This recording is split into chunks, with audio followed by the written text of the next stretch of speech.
Shalom, queridos, bom dia! Hoje, dia 18 de setembro de 2020, às 16h30, ao pôr do sol. Rosh Hashanah, aleluia, Jesus, ano novo para todos nós, onde um portal se abrirá sobre as nossas cabeças e entraremos no ano 5781. Amém, queridos? Faltando 10 dias apenas para Yom Kippur, e eu tinha planos de fazer uma coisa, fazer outra, mas o Espírito Santo de Deus tinha outros planos e ele me induziu a contar um pouquinho para vocês da história dos judeus de maneira bem rápida, aqui um trechinho. Queridos, aqueles que estudavam a profecia bíblica em fins de 1930 acreditavam que um poder maligno das trevas havia sido liberado na Europa. Um ditador e tirano alemão chamado Adolf Hitler, como um demônio, como uma missão, estava iniciando a sua solução para os problemas do mundo, planejando o que os historiadores mais tarde identificariam como Holocausto Judaico. É muito importante você ouvir esse trecho, esse texto, porque você vai entender o que é ter o favor de Deus em alto nível.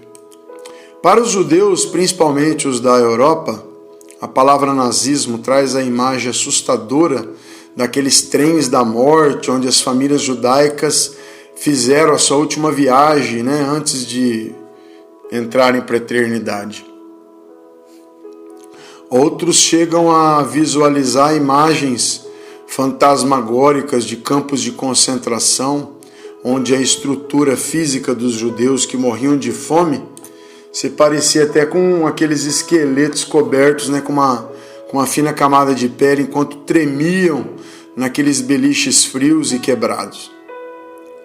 Como ovelhas indo para um matadouro, muitos foram levados para aquelas câmaras de gás, criadas para se parecerem com simples chuveiros. Para Hitler, todos os problemas eram causados pelos judeus. De acordo com o jornal Miami-Dade News, os norte-americanos não acreditavam nessa mentira.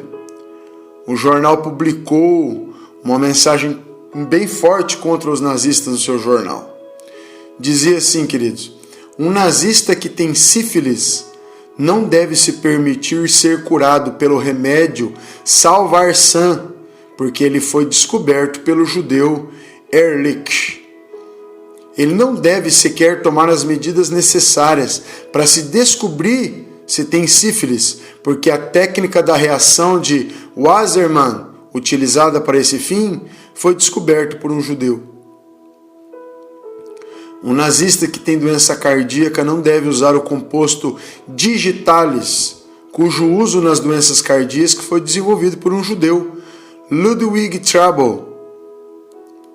O tifo não deve ser tratado, pois ele terá de se beneficiar das descobertas dos judeus Widal e Weil. Se tiverem diabetes, olha só, queridos, não deve usar insulina por causa do trabalho de pesquisa de um judeu, Minkowski. Se tiver dor de cabeça, deve evitar o Ovarmidon e a antipirina, descoberto por Spiro e Eilog. Os antissemitas que têm convulsões devem suportá-las, pois foi um judeu, Oscar Liebrich, que pensou no uso de hidrato cloral. Olha só, queridos, o quanto de descobertas que foram feitas por judeus. Tem muito mais, Mas por quê? Porque eram homens que andavam com Deus e Deus revelava para eles. Quando no ano de 1948, faltava no mundo 6 milhões de judeus, incluindo 1,5 milhão de crianças inocentes que haviam perecido durante a solução final de Hitler. A maioria dos sobreviventes ao Holocausto estava sem um lar permanente, tinha poucas posses, quando tinha alguma e havia visto suas pinturas, suas antiguidades, seu ouro, sua prata, joia, dinheiro, eram sequestrados pelos valentões de Hitler. Os sobreviventes tinham uma chama de esperança ardendo no vazio de seus espíritos, uma terra natal na Palestina. Em 14 de maio de 1948, à meia-noite, o mandato britânico sobre a Palestina terminou e uma nova nação judaica com o nome de Israel foi ressuscitada do túmulo da história. Queridos, existe uma famosa história no qual o Kaiser alemão pergunta a Bismarck: você pode provar a existência de Deus? E aqui, queridos, é que eu me emociono, porque Bismarck respondeu: os judeus, majestade. Os judeus, por mais que tentaram sumir com esse povo da terra, a destra poderosa de Deus estava com eles. E eles só não sumiram da face da terra porque sempre Deus esteve com eles. Olha a resposta desse alemão, desse Kaiser. Perdão, a pergunta de Kaiser para Bismarck: você pode provar a existência de Deus? E Bismarck respondeu: os judeus, majestade. Os judeus, queridos, eles representam menos de 1% da população mundial. Vocês me perdoam, estou sentindo a presença do Pai aqui. –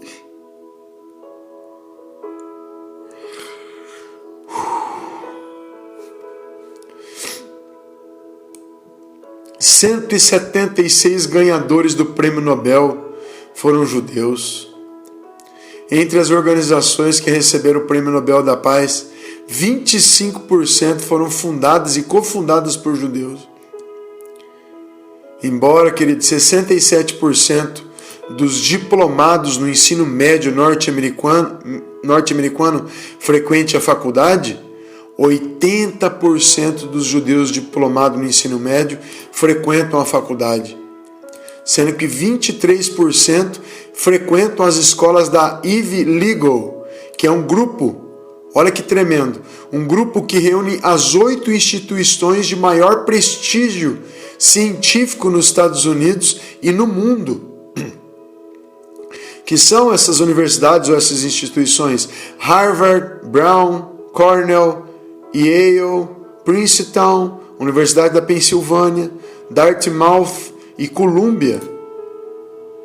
Estudos demonstram que os judeus arquinazistas, os que são do norte da Europa, são altamente inteligentes e possuem um QI verbal de 117 a 125 pontos, além de se classificarem de 12 a 15 pontos acima do grupo dos gentios, que durante 2000 anos receberam o crédito de enfatizar a sabedoria verbal.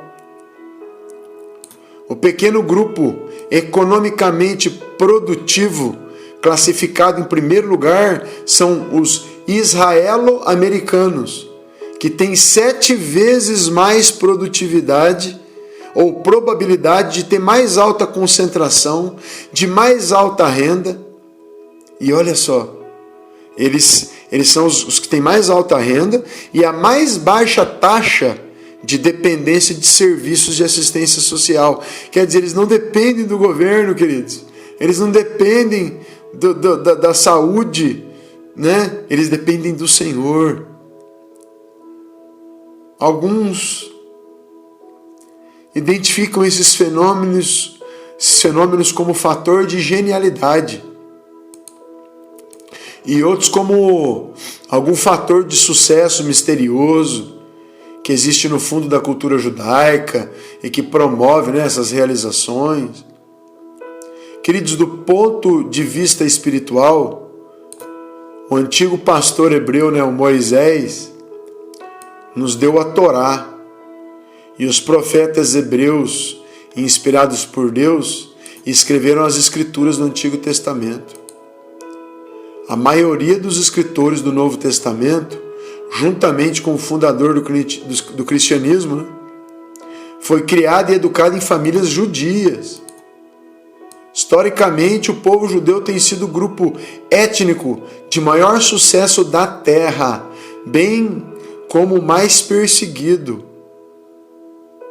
a perícia empresarial exaltou os hebreus, os judeus, às mais elevadas posições da comunidade empresarial no mundo, produzindo advogados de alto escalão, médicos, cirurgiões habilidosos, engenheiros civis de sucesso, tremendas descobertas.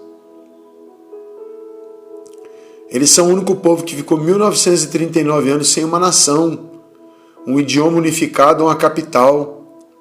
No entanto, hoje retornaram à terra original, que é Israel, falam a sua língua de origem, o hebraico, e oram na sua capital original, que é Jerusalém.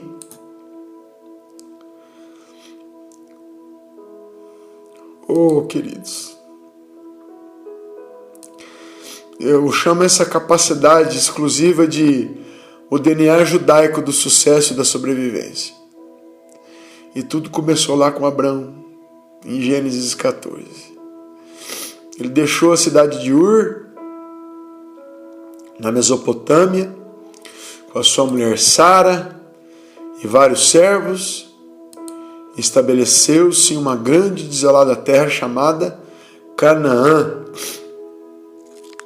Ele cavou poços, reuniu uma enorme quantidade de gado, acumulou bens, ouro e prata, enriqueceu, queridos.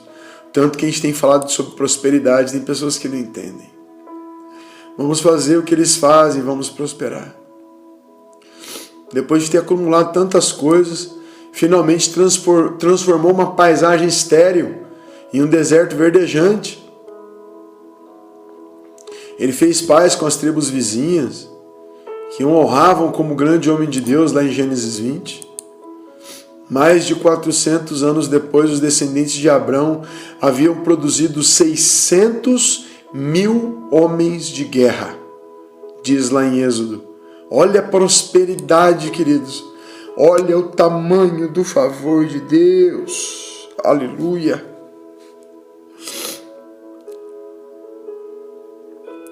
$600.000 homens de guerra que marcharam saindo do Egito para reivindicar a terra chamada Israel, a qual Deus havia prometido aos filhos de Abraão, lá em Gênesis 15, 18. Queridos, esse pequeno pedaço no Oriente Médio chamou-se Israel, em reconhecimento ao nome que Deus deu ao neto de Abraão, Jacó, lá em Gênesis 32, 28. Depois que os israelitas saíram do Egito, eles chegaram à terra prometida. Dividiram-na em 9 tribos e meia, que se estabeleceram na terra. Aleluia. Os israelitas eram marcados como o povo da aliança de Deus, e seu guia de via diário era a Torá, os 5 primeiros livros da nossa Bíblia, queridos, escritos durante os 40 anos que Moisés passou no deserto. Essa revelação divina tornou-se o código de Deus para as leis e para os requisitos sociais, morais, cerimoniais, sacrificiais, civis, que forjariam os padrões de vida dos hebreus e moldariam a sua ética moral. Hoje todas as leis são feitas em cima das leis de Deus, em todos os lugares do mundo. Seguindo esse livro de regra dos céus, a nação hebraica desfrutaria de abundância e sucesso. E eles cresceriam em influência sobre as tribos e nações vizinhas.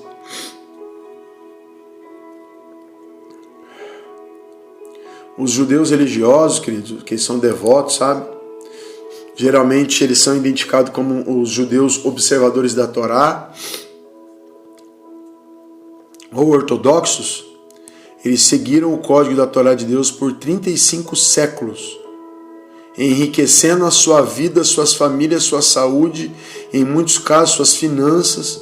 Durante séculos, os cristãos gentios ignoraram, simplesmente não estudaram as muitas e importantes aplicações práticas da Torá. Você deve estar pensando, mas é a lei, querido, isso é o que todo ignorante diz. Me perdoe. Deus, ele até respeita o tempo da nossa ignorância, mas nós não podemos ficar ignorantes para sempre. Como é que um povo tem um favor de Deus num nível tão alto? Por obedecer.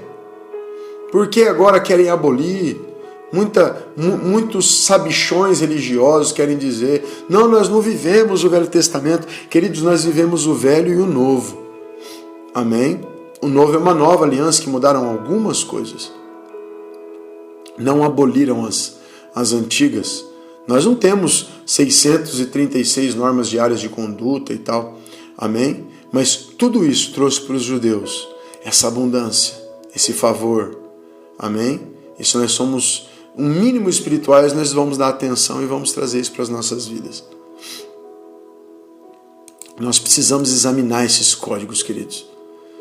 Porque os judeus devotos costumam edificar famílias fortes, viver vidas longas, celebrar a vida, ter o favor de Deus em tudo. Imagina, você está enfermo, favor de Deus. Você está com problemas emocionais, favor de Deus. Problemas financeiros, favor de Deus.